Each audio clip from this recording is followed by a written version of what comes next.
Hi అండి అందరికీ నేను మీ కుకింగ్ విత్ హిమ ఈరోజు వీడియోలో వచ్చేసి ఎన్నో పోషకాలతో కూడిన beans and beetroot carrot curry చేస్తున్నానండి. ఇది రైస్లోకి అంతగా అయితే నాకు ఇష్టం ఉండదండి. చపాతీలోకైనా పూరీలోకైనా పుల్కాలోకైనా చాలా సూపర్ టేస్టీగా ఉందండి. నచ్చినట్టయితే ఒక్కసారి ట్రై చేయండి. ఫస్ట్ ఆఫ్ ఆల్ ఆయిల్ తీసేసుకుంటున్నానండి. ఆయిల్ వచ్చేసి నేను ఒక పావు కేజీ వరకు బిన్నీస్ తీసుకున్నాను. సో దానికి సరిపడా ఆయిల్ వేసేసాను. సో ఆయిల్ హీట్ అయిన తర్వాత 1/2 టేబుల్ స్పూన్ వరకు జీలకర్ర, 1/2 టేబుల్ స్పూన్ వరకు ఆవాలు యాడ్ చేశానండి. సో అవి కూడా ఆయిల్లో ఫ్రై అయిన తర్వాత మనకి కారానికి సరిపడా పచ్చిమిర్చి ఆనియన్ యాడ్ చేస్తున్నానండి. ఆనియన్ వచ్చేసి నేను ఒకటే తీసేసుకున్నాను, హెవీగా తీసేసుకోలేదు. సో పచ్చిమిర్చి ఆనియన్ కాస్త ఆయిల్లో ఫ్రై అవ్వనివ్వండి, పచ్చివాసన పోయేంత వరకు ఆయిల్లో ఫ్రై చేసేయండి.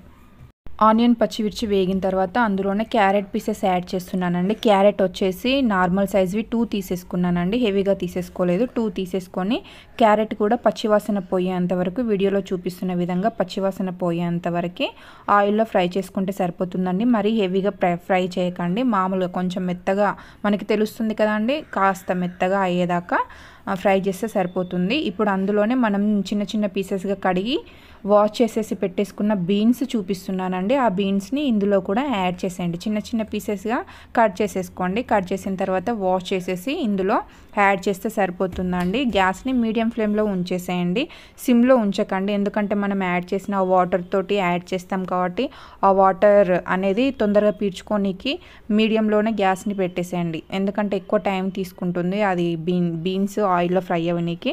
సో అందుకనేసి సిమ్లో పెట్టకండి, మీడియం ఫ్లేమ్లో పెట్టేసి టోటల్ ఫ్రై చేసేసుకోండి ఒకసారి. ఈ బీన్స్ ఆయిల్లో ఎంత ఫ్రై అయితే అంత టేస్టీగా వస్తుందండి. ఎందుకంటే ఆ పచ్చి స్మెల్ అనేది కొందరు ఇష్టపడరు కదా, ఫ్రై రైస్లో వేస్తూ ఉంటే పచ్చి పచ్చిగా వస్తుంది అనేసి. సో అందుకనేసి ఆయిల్లో ఎంత ఫ్రై చేస్తే అంత టేస్టీగా వస్తుంది. చూడండి, వీడియోలో చూపిస్తున్న విధంగా ఫ్రై చేసేయండి. ఎంత బాగా ఫ్రై అయిందో చూడండి. కొంచెం టైం అనేది ఎక్కువ తీసేసుకుంటుందండి ఫ్రై అవ్వడానికి. గ్యాస్ని మీడియం ఫ్లేమ్లో ఉంచేస్తే ఫ్రై చేసేయండి. హై ఫ్లేమ్లో ఉంచి ఫ్రై చేసినా కూడా మనం వేసిన ఆనియన్స్ పచ్చిమిర్చి అవన్నీ మాడిపోతాయండి. సో అందుకనేసి మీడియం ఫ్లేమ్లో ఉంచేసి ఫ్రై చేసుకోండి. ఇలా ఫ్రై చేసిన తర్వాత అందులోనే అల్లం యాడ్ చేయట్లేదండి, నేను వెల్లుల్లి కాస్త కచ్చపచ్చగా దంచేసి యాడ్ చేస్తున్నాను. అల్లం యాడ్ చేస్తే ఒక రకమైన టేస్ట్ వస్తుంది, వెల్లుల్లి యాడ్ చేస్తే ఒక రకమైన టేస్ట్ వస్తుందండి. సో అందుకనేసి నేను మ్యాక్సిమం వెల్లుల్లి యాడ్ చేస్తాను ఇలాంటి ఫ్రైస్ వాటికి. సో మీకు నచ్చకపోతే అల్లం యాడ్ చేసుకోవచ్చు. ఇలా యాడ్ చేసిన తర్వాత 1/2 టేబుల్ స్పూన్ వరకు పసుపు యాడ్ చేస్తున్నానండి. పసుపు కూడా ఒకసారి పచ్చివాసన పోయేంత వరకు పసుపు వెల్లుల్లిని ఒక్కసారి మంచిగా కలిపేసేసుకోండి. గ్యాస్ని మీడియం ఫ్లేమ్లోనే ఉంచేసేయండి. చూడండి, వీడియోలో చూపిస్తున్న విధంగా ఎంత బాగా ఫ్రై అవుతున్నాయో. ఇప్పుడు ఇందులోనే బీట్రూట్ యాడ్ చేస్తున్నానండి. బీట్రూట్ వచ్చేసి నార్మల్ సైజు తీసేసుకున్నాను నేను, మరీ హెవీగిది తీసేసుకోలేదు, మరీ చిన్నది తీసేసుకోలేదండి. నార్మల్ సైజు తీసేసుకొని చిన్న చిన్న పీసెస్గా కట్ చేసి ఇందులో యాడ్ చేయండి. ఎందుకంటే కొందరు బీట్రూట్ ఫ్లేవర్ ఎక్కువగా ఉంటే కూడా ఇష్టపడరు కదా అండి. సో అలాంటి వాళ్ళ కోసం అయితే 1 తీసేసుకోండి. లేదు బీట్రూట్ తినే వాళ్ళు ఉంటే 2 యాడ్ చేసేసుకోండి. మనం తినేదాన్ని బట్టి యాడ్ చేసుకుంటే సరిపోతుందండి. సో నేను 1 యాడ్ చేశాను. యాడ్ చేసిన తర్వాత బీట్రూట్ని కూడా పచ్చివాసన పోయేంత వరకు ఆయిల్లో ఫ్రై చేసేయండి. గ్యాస్ని మాత్రం మీడియం ఫ్లేమ్లోనే ఉంచేసేయండి. అడుగు మాడకుండా చూసేసుకోండి, కింద అడుగు మాడిపోతే అంత టేస్టీగా అనిపించదు. సో ఈ విధంగా టోటల్ ఫ్రై చేసేయండి. వీడియోలో చూపిస్తున్న విధంగా టోటల్ ఫ్రై అయిన తర్వాత ఇందులోనే మనం టేస్ట్కి సరిపడా కారం కూడా యాడ్ చేస్తున్నానండి. పచ్చిమిర్చి కారము ఈ కారం, సో అందుకనేసి పచ్చిమిర్చి కారం ఈ కారం కాస్త చూసి వేసేసుకోండి.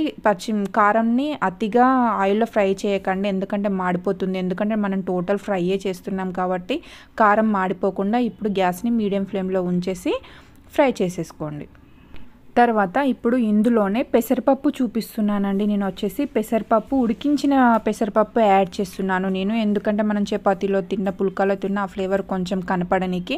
మరీ హెవీగా తీసేసుకోలేదండి. నేను చిన్న గ్లాస్ ఉంటుంది కదా అండి, టీ గ్లాస్, ఆ చిన్న టీ గ్లాస్ తోటి తీసేసుకొని కొలత చెప్తున్నాను. ఆ టీ గ్లాస్ తోటి తీసేసుకొని దాన్ని కుక్ చేసేయండి. కుక్ చేసి ఒక 80% కుక్ చేసేసుకోండి. మరీ అతిగా మెత్తగా కుక్ చేసుకోకండి. ఒక 80% కుక్ చేసేసుకొని కూల్ వాటర్లో కడిగేసేయండి. కూల్ వాటర్లో కడిగేసిన తర్వాత ఇందులో యాడ్ చేయండి, ఎందుకంటే పప్పు అనేది మెత్తగా కాకుండా ఉంటుంది. సో ఇలా యాడ్ చేసిన తర్వాత చూడండి, కలర్ అనేది కూడా చేంజ్ అయింది. ఇప్పుడు ఇందులోనే టేస్ట్కి సరిపడా సాల్ట్ కూడా యాడ్ చేసేయండి. సో సాల్ట్ కూడా యాడ్ చేసిన తర్వాత ఒకసారి టోటల్ సాల్ట్ మనం వేసిన పప్పులు బీట్రూట్, క్యారెట్, బీన్స్ అవన్నీ టోటల్ కలిసేలాగా ఒక్కసారి కలిపేసేసుకోండి. మనకు చూడండి పప్పు వేసినా కూడా వాటర్ అనేది కూడా ఏం కనిపించట్లేదు, ఎందుకంటే నేను పప్పు నుంచి టోటల్ వాటర్ సపరేట్ అయిన తర్వాతనే ఇందులో యాడ్ చేశాను. వాటర్ వేసుకోకండి, మీరు కూడా వాటర్ పోయేదాకా జల్లించేసేయండి. జల్లించేసిన తర్వాత పప్పునే యాడ్ చేయండి. టోటల్ వాటర్ తీసేసిన తర్వాతనే ఈ పెసరపప్పుని అందులో యాడ్ చేయండి. నేను పెసరపప్పు యాడ్ చేశాను. మీకు నచ్చితే శనగపప్పు కూడా యాడ్ చేసుకోవచ్చు అండి. నచ్చిన వాళ్ళు, అంటే పెసరపప్పు కొందరు తినని వాళ్ళు ఉంటారు కదా, సో అలాంటి వాళ్ళు శనగపప్పు కూడా యాడ్ చేసుకోవచ్చు అండి. సో ఈ విధంగా కలిపేసిన తర్వాత అందులోనే కొత్తిమీర ఫ్లేవర్ యాడ్ చేస్తున్నానండి. కొత్తిమీర ఫ్లేవర్ కూడా మీకు నచ్చితే కొంచెం ఎక్కువ తీసేసుకోండి, లేకపోతే నార్మల్గా తీసేసుకుంటే సరిపోతుందండి. కొత్తిమీర యాడ్ చేసిన తర్వాత ఇప్పుడు గ్యాస్ని మీడియం ఫ్లేమ్లోనే ఉంచేసేయండి. మీడియం ఫ్లేమ్లోనే ఉంచేసి కొంచెం కొత్తిమీర ఫ్లేవర్ టోటల్ కర్రీకి పట్టేలాగా ఒక్కసారి కలిపేసేయండి. కలిపేసిన తర్వాత మూత పెట్టేసేయండి. మూత పెట్టేసి ఒక 2 మినిట్స్ మంచిగా ఆ ఫ్లేవర్ టోటల్ కలిసేలాగా ఒక 2 మినిట్స్ మంచిగా ఫ్రై అవ్వనివ్వండి. చూడండి ఇప్పుడు 2 మినిట్స్ తర్వాత మూత ఓపెన్ చేసి చూసేసరికి చూడండి ఎంత మంచిగా కుక్ అయిందో. కలర్ కూడా మనకి బీట్రూట్ వేసాం కాబట్టి కలర్ కూడా ఎంత బాగా ఆరెంజ్ కలర్లో కనిపిస్తుందో. ఈ క్యారెట్ కలర్ అయినా బీట్రూట్ కలర్ అయినా అవి టోటల్ కలర్నే చేంజ్ అయ్యాయి. సో శనగపప్పు నచ్చిన వాళ్ళు శనగపప్పు వేసుకోండి, నచ్చిన వాళ్ళు పెసరపప్పు వేసేయండి. ఈ కర్రీ రైస్లోకైనా, చపాతీలోకైనా, పుల్కాలోకైనా చాలా టేస్టీగా ఉంటుందండి. మార్నింగ్ చపాతీలో తినేవాళ్ళు కూడా చాలా ఇష్టపడతారు. సో ఈ వీడియో కనుక మీకు నచ్చినట్లయితే ప్లీజ్ సబ్స్క్రైబ్ చేసుకోండి. Thank you for watching.